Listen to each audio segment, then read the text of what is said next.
The following is a News 4 special presentation, sponsored in part by Buffalo Niagara, where life works.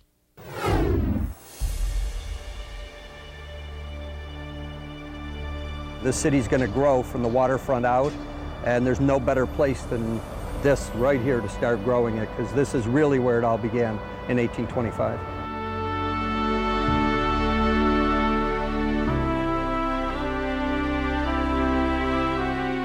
The vast wealth of America came through here 100 years ago, and it made Buffalo one of the greatest cities in the world.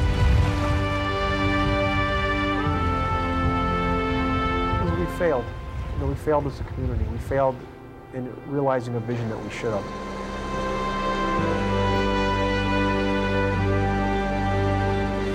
The common refrain when you talk about waterfront development today is people will say, yeah, not my lifetime. Well, it's going to be in our lifetime, all of our lifetimes.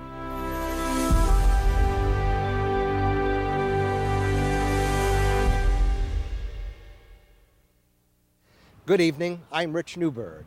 In the hour ahead, you won't hear the common refrain about Buffalo's waterfront. In fact, the reassuring words you just heard from Congressman Brian Higgins are backed up by close to $300 million he helped secure from the New York Power Authority, money earmarked for waterfront development. Now, we will look back on plans that never developed, and as we all know, there were many. But we will also look ahead, and we'll see what really is happening right now, because the new refrain may very well become Rebirth on the Waterfront in our lifetime.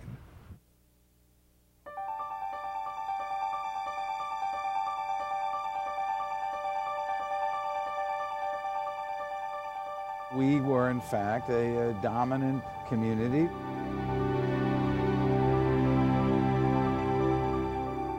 One of the great grain ports in the world, and one of the great ports of transshipment in the world, and therefore the name, the Queen City of the Lakes.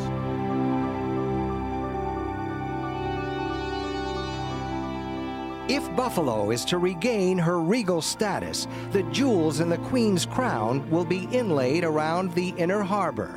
And now there is a master plan in place, this time backed by hundreds of millions of dollars to make it happen. The city's priority has been to have a larger plan to develop our waterfront, and I think this plan definitely accomplishes that and moves us in the right direction. A megastore like Bass Pro Outdoor World or some other anchor retail outlet would be located where the odd sits. And while that must still be settled, Benderson Development will take the lead in creating, among other things, a public market featuring restaurants, shops, and museums. A mixed-use place to bring your children, place to come and be entertained. The plan calls for a new hotel to be built at Main and Scott, with plenty of parking nearby. A new waterfront neighborhood, including lofts and apartments, would also spring up as part of what is being called the Canal Side Development. We all think of Baltimore as having this incredibly successful waterfront. This is about twice the size of Phase 1 of the Inner Harbor in Baltimore. There's one thing that's plagued waterfront development in our history, and this predates all of us. It's 40 years, it's 50 years. It's inaction and it's inertia, and this should represent that that era is over, and the era of progress is beginning right here. The light rail trains will share Main Street with cars. Power lines and rail stations will be relocated to accommodate two-way traffic, allowing people to drive to the water's edge. But Buffalo's intriguing and colorful history as the Erie Canal's gateway to the west will not be lost to the traveler. In fact, it will be brought back to life once again. I've got an old mule and her name is Sal, 15 miles on the Erie Canal. The Erie Canal and its impact on the nation's growth and development is legendary.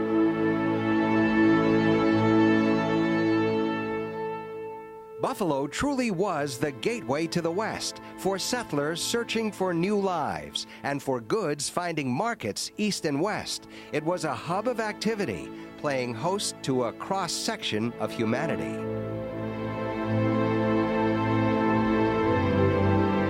They were here, they slept here, they ate here, they were entertained here, and there was enormous commerce here. that the grain and wealth of the West came through Buffalo to go to our East Coast, right here. We want people to feel that, to see it, to understand it, and to live it in their own times. That's why the authentic commercial slip, the terminus point of the Erie Canal, is being brought back to life. The former gateway to the west will now serve as the historic gateway to Buffalo's revitalized waterfront. Authenticity is everything. The heritage tourism industry is booming in this country, and there's one thing that's clear: if it's authentic, people will come. Even the original stones were retrieved and again line the walls of the slip. The existing stone has been drilled, and there is a medallion that sits on every one of the original stones. We've hauled some barges in our day, filled with lumber, coal, and Imagine if these stones could speak of another era when mules on towpaths powered the canal boats. from Albany to Buffalo. And when a place called Doug's Dive, located below the towpath in Buffalo, attracted a bawdy crowd of sailors and canal workers looking for women, booze, and a place to hang their hat for the night. William Douglas, or Uncle Doug as he was affectionately called, was a former Tennessee slave, known for his good nature and big heart.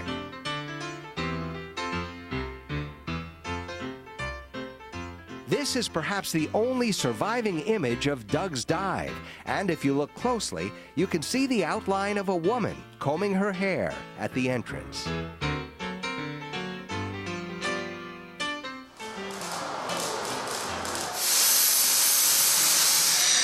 That bowstring bridge that carried people from one side of the slip to the other is now being reconstructed and will be placed in about the same spot.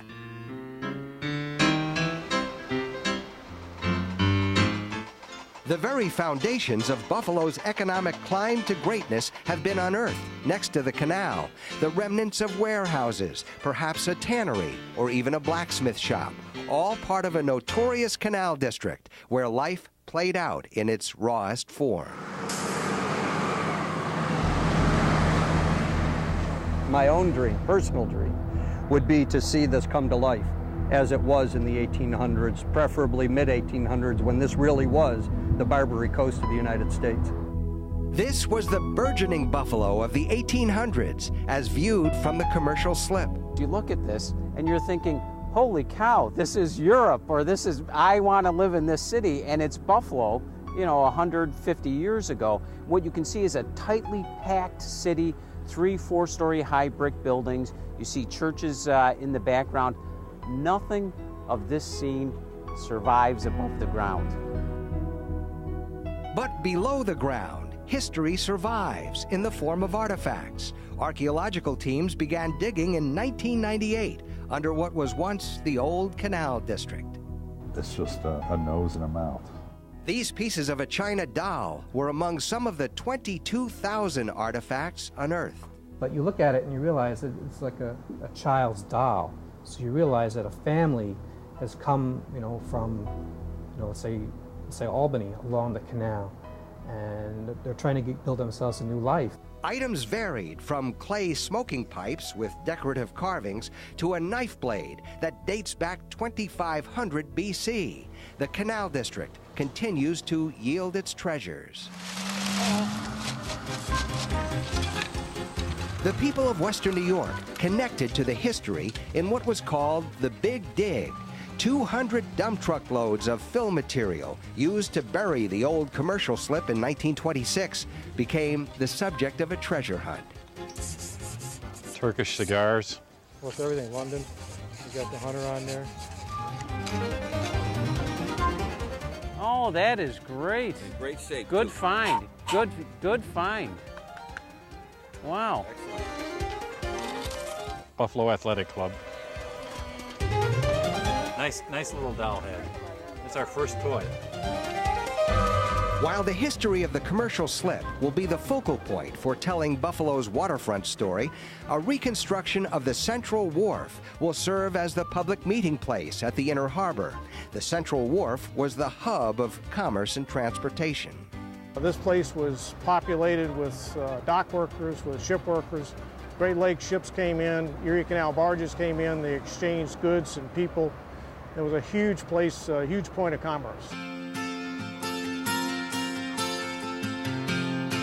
And boats will still come into the inner harbor, this time carrying people eager to take advantage of Buffalo's new attractions. We're going to have slips, we're going to have floating docks in there so people can actually sail in or motor in to the commercial slip terminus of the Erie Canal, tie up, and then visit what's going to be just the most glorious inner harbor project this country has ever seen.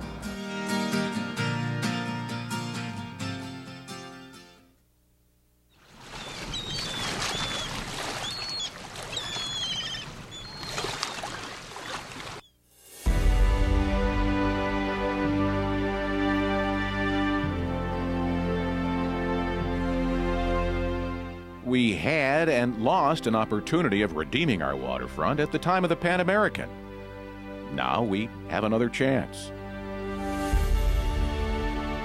Sound familiar? That's the disappointment prominent Buffalo architect George Carey wrote about in 1905. Well, since he wrote those words over 100 years ago, I guess we did lose our opportunity to develop the waterfront. So here we're getting a third bite at the apple. Because back then he was saying that we already lost our opportunity, we can't lose it again. The year 1905, Buffalo's Pan American Exposition has come and gone. The pall hanging over Buffalo from the assassination of President William McKinley at the Pan Am Expo has begun to lift. And now a monument in McKinley's honor will serve as the apex of a triangular waterfront gateway. The beauty of this plan was a straight shot right to the water. You could be sightless and you could find it. Just walk down the boulevard. This was a grand boulevard from downtown right to the waterfront, straight there. This worn document, over 100 years old, tells a story of transportation, commerce, and beauty. In it, architect George Carey envisions a Union Station on the waterfront. The design includes an expansive boulevard and park, leading to a magnificent train station. They had this big boulevard coming from where basically City Hall is, going right to the waterfront. We're near where the marina is now, and then going a little bit beyond is the outer and inner harbor. So that whole area would have been developed as a gorgeous waterfront. On paper, it's spectacular, but like so many other plans that would surface, Carey's 1905 vision would disappear in the dustbin of history. I think what we have now with the marina is very nice, but it's nowhere near the magnificence of this. We've lost the vision of grandness. The opening of the Erie Canal in 1825 provided a great sense of inspiration. Just as it linked Lake Erie with the Hudson River in the east, visionaries believed water was the essential link to a bright future in Buffalo. The vision began with this old lighthouse across from the Erie Basin Marina. Built in 1833, 1 year after Buffalo became a city, this beacon is the oldest building here on the waterfront. It symbolizes Buffalo's past and present. And just as it guided mariners through the Great Lakes region, there's hope it will light the way to a successful future. A future that would include this prime piece of real estate along the Lake Erie shoreline. In 1900, it served as the city of Buffalo's main artery. Today, 120 acres are owned by the Niagara Frontier Transportation Authority, which runs the region's planes, trains, and buses. Developing the outer harbor site was not a top priority. We inherited this land in 1969 when the NFTA was formed because it was the land that was owned by the Niagara Frontier Port Authority, which was a very active port. It was the lifeblood of Buffalo back in the early part of the 1900s. It was a time of smokestacks, slag piles, and steamboats. The industrial corridor was so congested in some places, it was nearly impossible to see the water. Today, there are real signs of progress along Buffalo's inner harbor, but getting to this point wasn't easy. Yes, there were controversies. Yes, there were spirited discussions of what ought to be here. Thomas Blanchard served as president of the Old Horizons Waterfront Commission, which was responsible for planning and development within Erie County. His involvement with the inner harbor dates back nearly 20 years.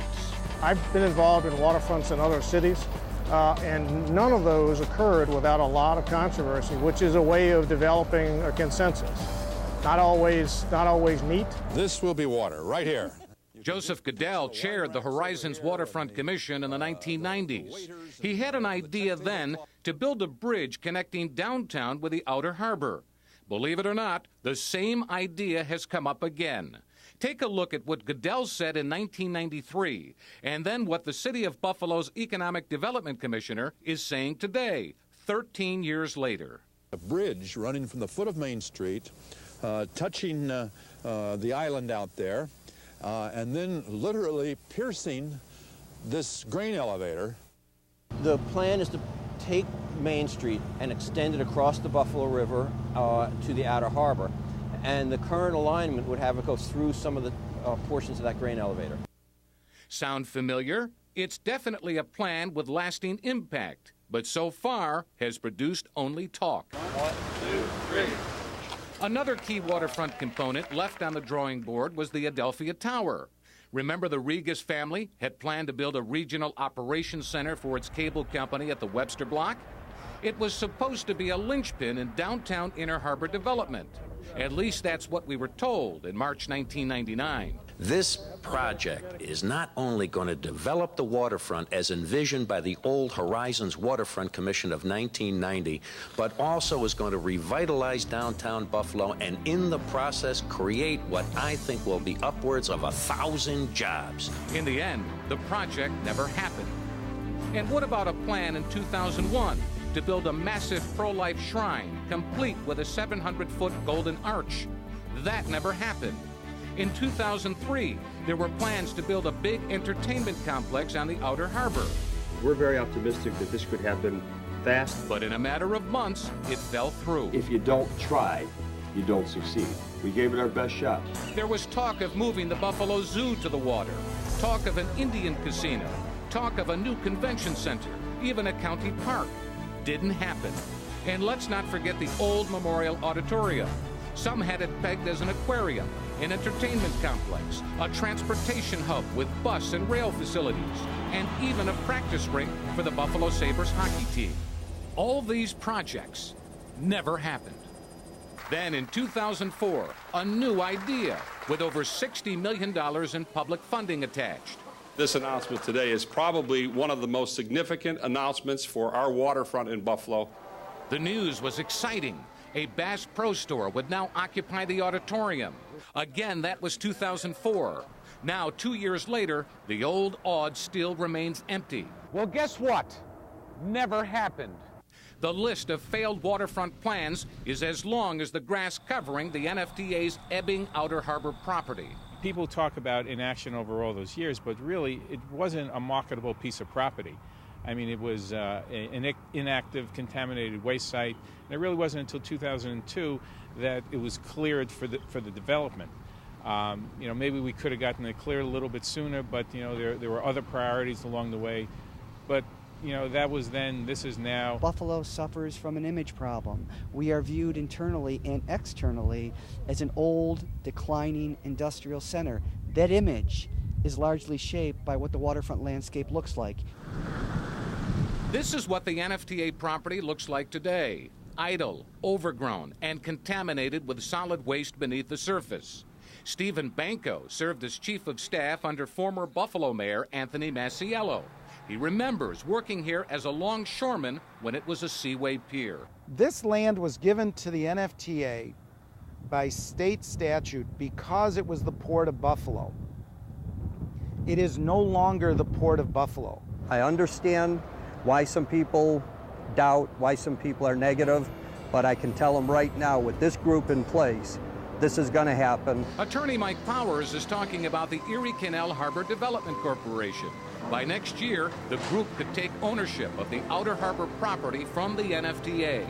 Despite a failed past on many fronts, some believe there's a window of opportunity. People like former Congressman Henry Nowak, who played a big part in getting money for waterfront development over the years. He says government can only do so much. We can put the infrastructure together on the outer harbor, but nothing will happen unless the private sector comes in and builds it out. Will we see a grand waterfront plan finished in our lifetime? The kind of City Beautiful plan that architect George Carey envisioned over 100 years ago? Could it be another 100 years? I mean, you know, it could be. I just hope it isn't.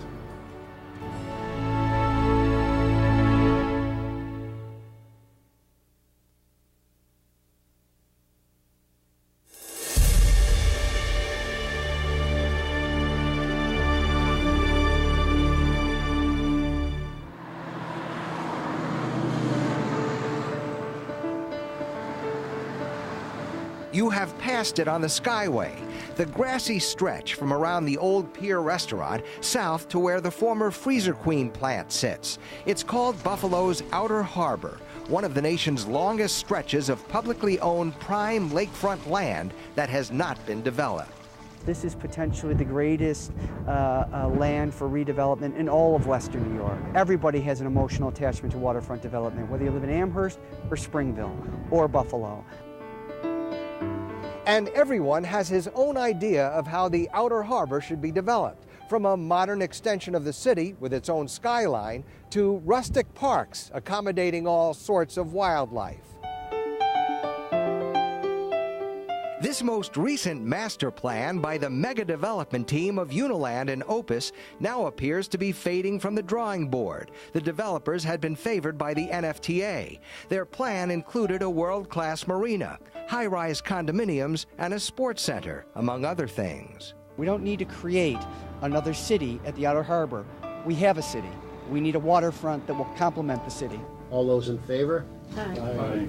Things really began to change when the NFTA voted to begin talks to give up its control of the outer harbor, leaving any prior understanding with the developers in limbo, although the NFTA was hoping that Uniland and Opus might stay involved. Even if the plan changes somewhat, wouldn't you want Uniland and Opus in the plan? They're your big developers, along with a few others in this town. It would be foolish not to want to include them. The new decision makers are currently overseeing the development of Buffalo's inner harbor. They are prominent Buffalo business leaders who have the confidence of Congressman Higgins. They have decision-making authority, where previously all decision-making authority was based in Albany. And unless you live in Buffalo, unless you have an economic and emotional investment here, unless you see and feel the appalling lack of progress, you're not motivated to act. Before it gives up the land, the NFTA has agreed to begin stabilizing the shoreline against erosion, preparing it for development. These giant limestone boulders at the Lafarge Quarry in Lockport are being cut down to size to line the banks of the outer harbor. Huge chunks were blasted from the quarry in order to fill the bill for the NFTA. There will be approximately 85,000 boulders set along the outer shoreline, and each of them will weigh approximately 1,700 pounds apiece. Essentially, it's like the size of a Volkswagen. All the debris that now obstructs access to the water's edge will be cleaned up. A linear park called the Greenbelt, with a paved bike path and plenty of parkland, will meander along more than a mile of the shoreline. This particular project is a real project. The linear park we started with is real, and it provides that opening for people to be able to enjoy the water's edge. Getting people to the water's edge is the key. And right now, there is no easy way to go from the inner harbor at the foot of Main Street to the outer harbor, where all the development is planned. This bridge concept is one solution. It would take motorists right through the grain elevators that sit near Furman Boulevard. The boulevard, which is now a run-down road of confusing twists and turns, will become a fine-looking parkway, and that parkway project is about to get underway. All of Furman Boulevard will be on the lake side of Route 5. There'll be 2 northbound, 2 southbound lanes, and an 8-foot median running down the middle of it to give it a parkway boulevard-type setting. It will be tree-lined with ornamental lighting, and the interchanges will provide direct access to the waterfront. But Congressman Higgins will not be satisfied until one monster of an elevated structure comes down, the Skyway. The problem with the Skyway is it's old, it's obsolete, it's unsafe, it's unsightly, but it also pulls people away from the waterfront, doesn't bring them into the waterfront area. And the consequence is this and all of this. Great potential to rebuild the city's property tax base, to change the image of Buffalo from an old industrial center to an exciting, vibrant, new waterfront area. But the notion of taking down the Skyway has not been an easy sell to the State Department of Transportation, which says it still serves a major function. The Skyway moves 42,000 commuters from the south towns into the city every day. And so we're not at a point right now transportationally where we have the answer to what would replace that. While the Skyway may be an issue down the road a bit, many are hoping plans to develop Buffalo's outer harbor will be put in the fast lane by Governor-elect Eliot Spitzer. He vowed to do that a week after he was elected. We're going to make this happen. And the frustration that I feel, that everybody feels, that the years have gone by without a shovel getting into the ground, it's palpable, and so we will push this forward. The push for development is likely to still make room available for gray herons and the more than 200 species of birds that now visit the Times Beach Nature Preserve every year. If you can tap into nature's master plan, says Congressman Brian Higgins, you've got a natural formula for success. Create an interconnected system of parks and public places along the water's edge, removing the barriers to access, both vehicular and pedestrian, and Buffalo's waterfront potential will soar without giving out huge public subsidies.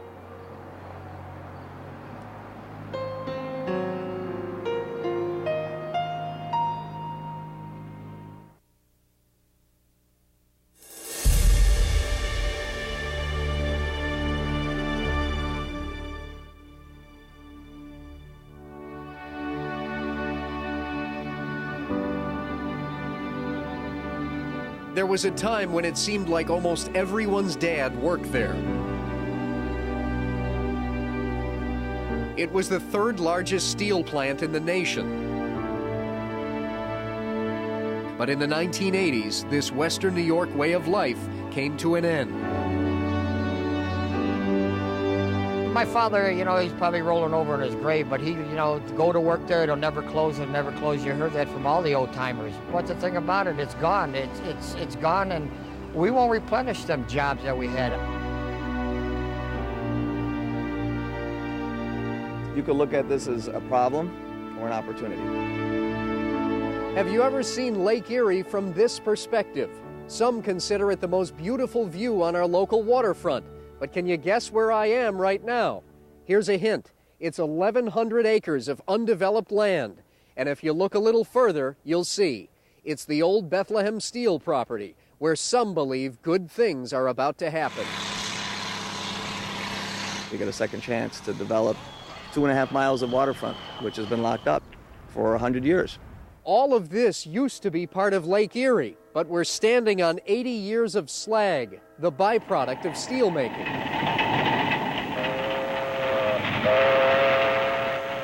This would have been liquid form, molten.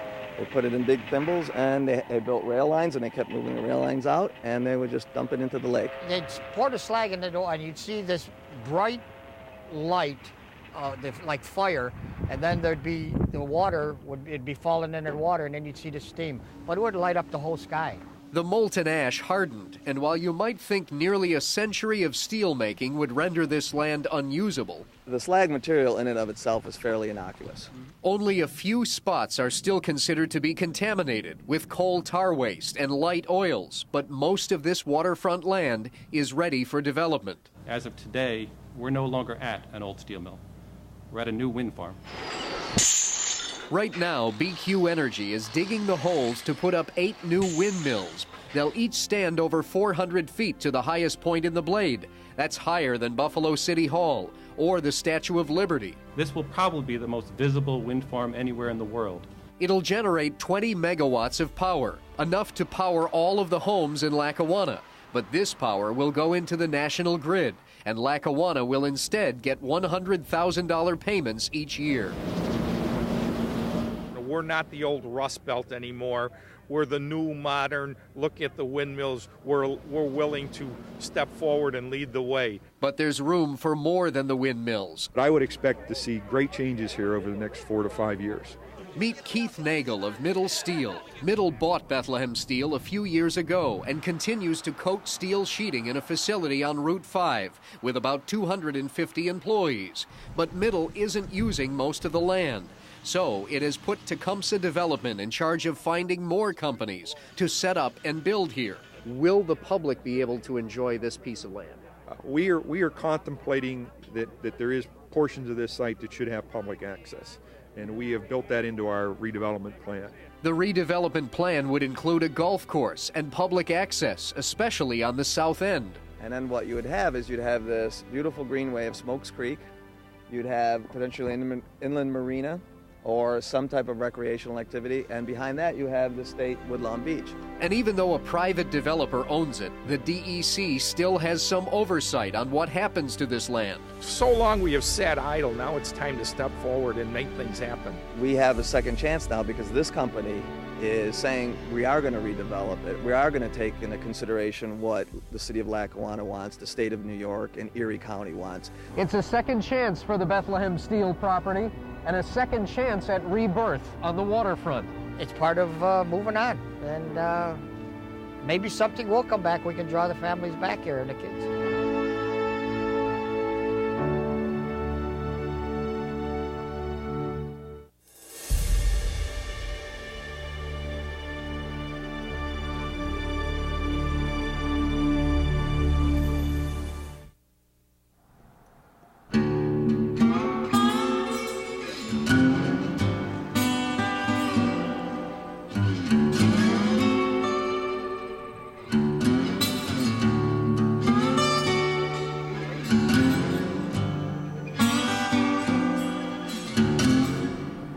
Still tower over the waterfront. These gray ghosts of the past that once stood as a testament to Buffalo's dominance as the grain capital of the world. Now these abandoned grain elevators may soon come back to life. We're starting to fix the elevators themselves now. Buffalo native Rick Smith is telling Mayor Byron Brown about his vision for an ethanol plant that will use existing grain elevators to store 40 million bushels of corn for production of 110 million gallons a year of the alternative fuel. It's a perfect fit for Buffalo because we've got all this great infrastructure and we've got all this, the rail, the water, the storage. We've got a great opportunity to take advantage of that. On the 18 acres purchased by Riverite Energy, the corn would find its way into 4 grain elevators capable of storing 10 million bushels at any time. 2 former flour mills dating back as far as the early 1900s may be used as warehouses. 24 separate rail lines enter the property, which sits along 3,000 feet of riverfront, where the giant lake freighters used to arrive. We're so uniquely positioned for this kind of an industry that I think, you know, you get scared because you might be missing something, but I don't think we are. From atop the giant Lake and Rail elevator built in the late 1920s, Riverite's co-founder Kevin Townsell gives us a rare look at the conveyor system, which he says really hasn't changed much over the years.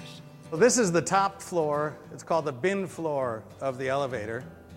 And 4 million bushels at a time are stored below us.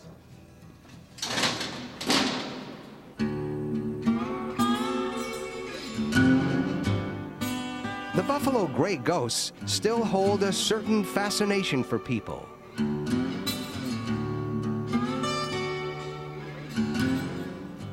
The grain elevator was invented in 1842 by Buffalo businessman Joseph Dart, whose steam-driven buckets on a belt scooped up grain from the hold of a ship and then dropped it into tall storage bins.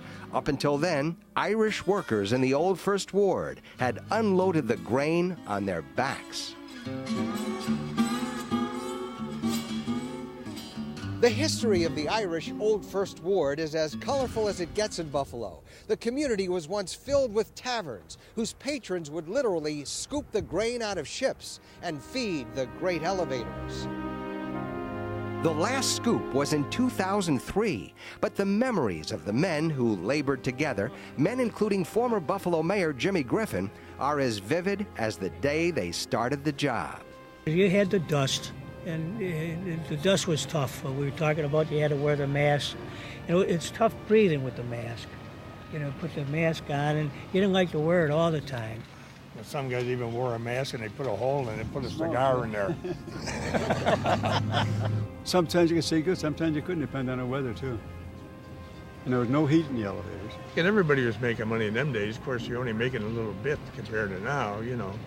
But what the heck, in them days, $100 a week was a good pay. Yeah. There were so many elevators. You get laid off for one, you go on another one. You get laid off for that one, you go on another one. The story of the grain scoopers is told through this video, recorded by documentarian Mark Mayo, who spent 15 years with the men as they labored in the bellies of freighters. It was so noisy, and they used hand signals to tell one another from one end of the hole to the other what was happening and what needed to be done. But when you saw everybody working in unison, it was like as you were watching a ballet.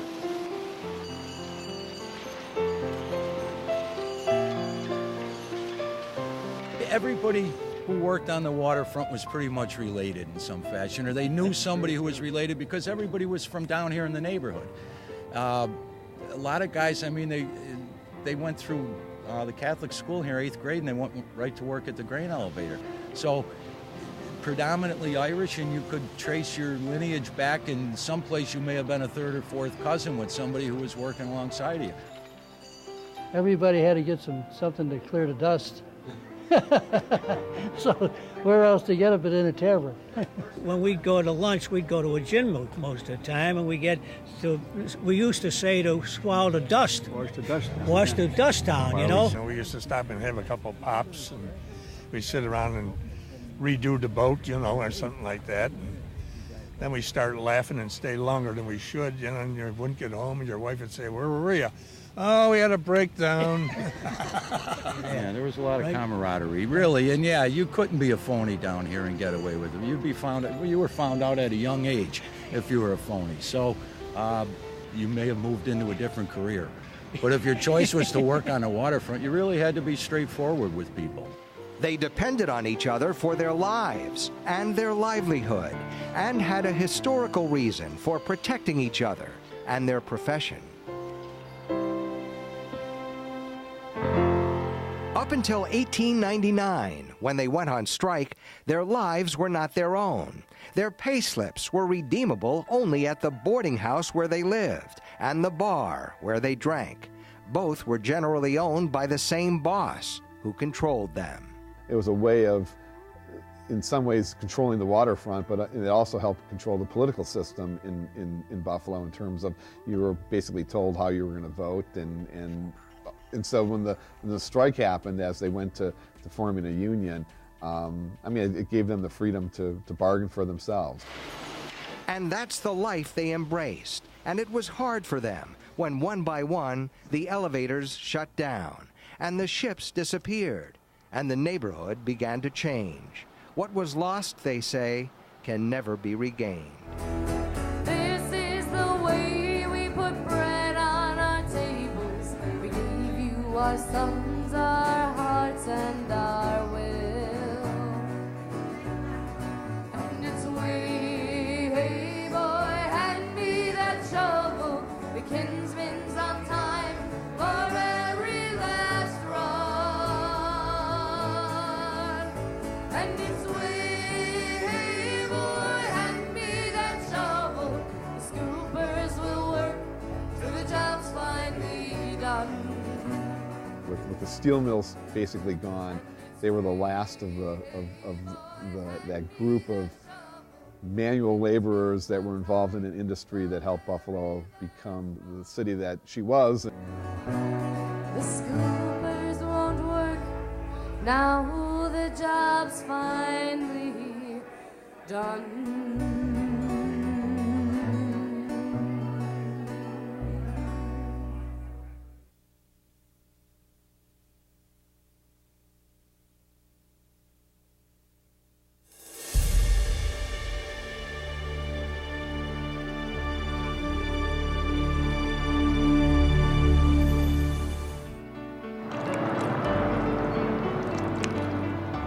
In In cities from coast to coast, waterfront land has been transformed from desolate wasteland to vibrant business centers.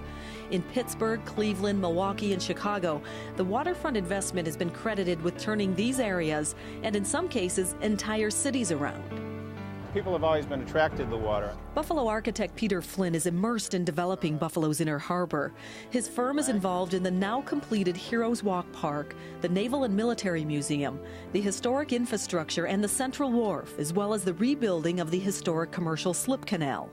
For inspiration, he's looked at what other cities have done. We've also spent time in cities that maybe people don't think of as much as a waterfront city. Sacramento, California, for example, which has an old town that they've restored right on the edge of the river.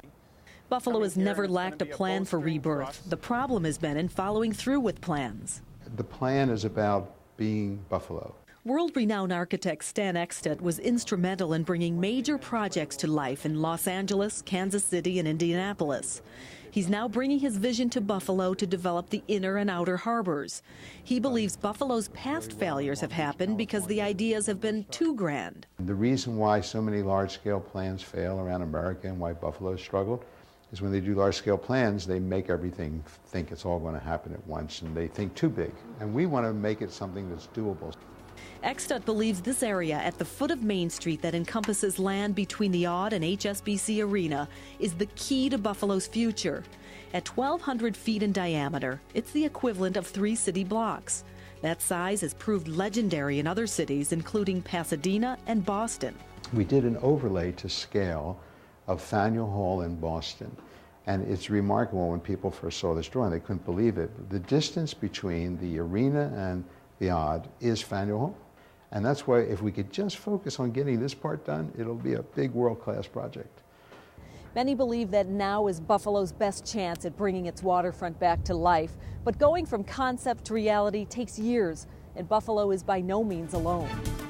Just look at Stan Ekstedt's most famous project at the foot of Manhattan, Battery Park City, the most successful large-scale project in the nation. It took 15 years of failed plans, one after another. The former shipping area was in major decline in the 1970s. It was used as a dumping ground when they dug the foundation for the World Trade Center. Its methodical transformation took over 20 years. Today, it's a bustling community, a city within a city at the tip of busy Lower Manhattan. At 92 acres, Battery Park City is a fraction of the size of Buffalo's waterfront, but it serves as a great model for Buffalo because of its successful mix of public and private use. And we're trying to do that with the Buffalo plan, is to create streets and blocks with a lot of different buildings and architectural styles. And at the plan's core is the water, and bringing water to Main Street at HSBC Arena. The part of the water here is very commercial, it's more visitor-oriented. It's a place where we expect people like already attending the museum ships. There'll be more entertainment, there'll be tours, etc., much like Baltimore's inner harbor. We've looked at other cities, because while we are trying to do something uniquely Buffalo, there is much to learn from other waterfront cities without copying them. And other cities have really found ways of bringing more of the city life right to the water's edge. As you travel to other cities and marvel at what they've done with their waterfronts, it's clear Buffalo's time has come. It's kind of like you have to hit singles before you can get a run, and so I'd like to think that if we can do some small things that incrementally build on our history and our geographic position and the beauty of the lakes and so forth, that it eventually will come. You're a unique, rare city in the world. There's only one Buffalo. We got to keep harping on Buffalo, and it just keeps coming out. And in the end of the day, people walk to that edge and say, wow, Buffalo, this is it.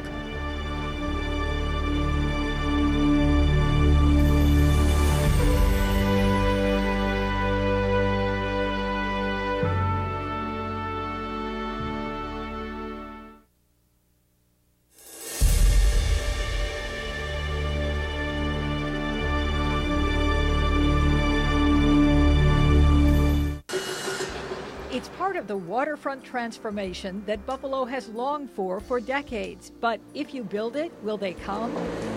It's not true, not even remotely close. If you build it and promote it and market it, they will come. Rich Geiger is president of the Buffalo Niagara Convention and Visitors Bureau. It's his job to entice visitors to sample local attractions. Though there's talk, so far there's no new money coming his way to accommodate the far-reaching marketing efforts needed to sell Buffalo's new waterfront. Media relations and public relations, getting good stories out to the media so they write good things about you. Direct mail, sending postcards and email, thorough advertising campaign to talk about everything that we have. We need, salespeople out there selling. We're also selling to conventions, to amateur sports. We have to attend trade shows. The budget to market all of the attractions in Buffalo and Erie County used to be well over $4 million, funded by visitors who pay a hotel bed tax. But that budget was slashed 50% to about $2 million during the Erie County budget crisis last year. In contrast, Cleveland spends more than $7 million to market its attractions, and the nearby city of Pittsburgh has a tourism budget near $10 million. It's clear a wide-ranging and coordinated approach to attracting visitors will be needed to sustain the vitality of a developed waterfront. Buffalo Mayor Byron Brown is optimistic that that will happen. I think you're going to see more regional cooperation on marketing efforts, which will benefit all of us. But when will this cooperation start? It's estimated that each year 8 million visitors from all over the world travel to Niagara County to take in the breathtaking view of Niagara Falls. But in general, Niagara County's marketing efforts and materials do not direct those millions of visitors to attractions in Erie County, just 20 minutes away. Well, that is really because we are funded by bed tax that comes from Niagara County hotels and also portion of the casino allocation. So really it's a mechanism or an issue pertaining to funding more than anything else. Tourism insiders say it will take a bold political move by county, state, and even federal lawmakers to free up funding for joint and coordinated marketing of the jewels of the Erie and Niagara region. We want to spread it far and wide. In August, for instance, Congresswoman Louise Slaughter announced legislation designating Niagara Falls and sites in Erie County as a National Heritage Area. We don't do nearly enough getting our story out, and that's one of the things I'd like the national people to come in to help us advertise. I've never thought we sold ourselves properly to the rest of the world. But the Erie Canal Harbor Development Corporation is trying to plan ahead. How much discussion has there been about marketing a developed waterfront in Buffalo? Quite a bit. Larry Quinn is vice chairman of the Erie Canal Harbor Development Corporation. He says a major retailer such as Bass Pro will do its own broad marketing to attract visitors and tourists to the waterfront. And every waterfront establishment will pay a type of common area maintenance charge, such as that assessed to mall tenants, in part to help pay for marketing the entire development. So the people that participate in this as stores and office buildings will also be asked to pay a common fee so that the common area is planned and managed. Quinn admits the planned historic Erie Canal Museum and Terminus site present a unique and challenging marketing opportunity, perhaps one that will blend nicely with the wealth of heritage attractions in this area, including the newly restored Darwin Martin House. Anybody that come with me gotta learn how to ride this train right. And the tours tracing the Underground Railroad. You know, when a visitor comes to Buffalo, we take so much for granted. There's so much here, but it's very hard for somebody to access. And if we're all doing our jobs together, that it ought to be a whole experience of the Buffalo experience that we're selling. Again, it is that coordination and cooperation that will spell success for a lively, accessible, and inviting waterfront that Western New York has craved forever. If we're going to really, garner the financial return on these capital investments, you have to market and bring visitors here to spend money and attend these attractions. I really do think that more and more is happening to bring people together. More and more people are collaborating on different projects, and so yes, I am hopeful that things are going to improve.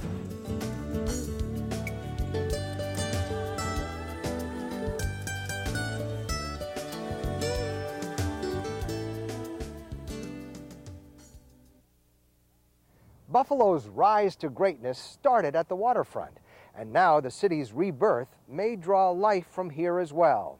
Local people are at the helm, And that perhaps distinguishes this new era from the past, when our fate and fortunes were in the hands of outside interests. And one more very important point, there is now big money afloat to back big dreams. For all of us at News 4, I'm Rich Newberg. Good night.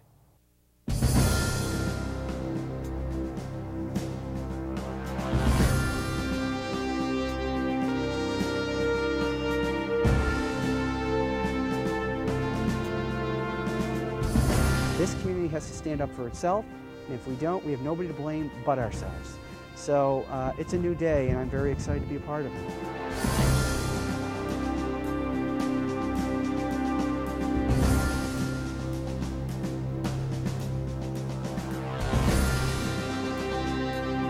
Now, I think people see progress. The whole community is committed to getting it done. And, you know, the waterfront's the future here, and I don't think anyone's going to miss a step going forward.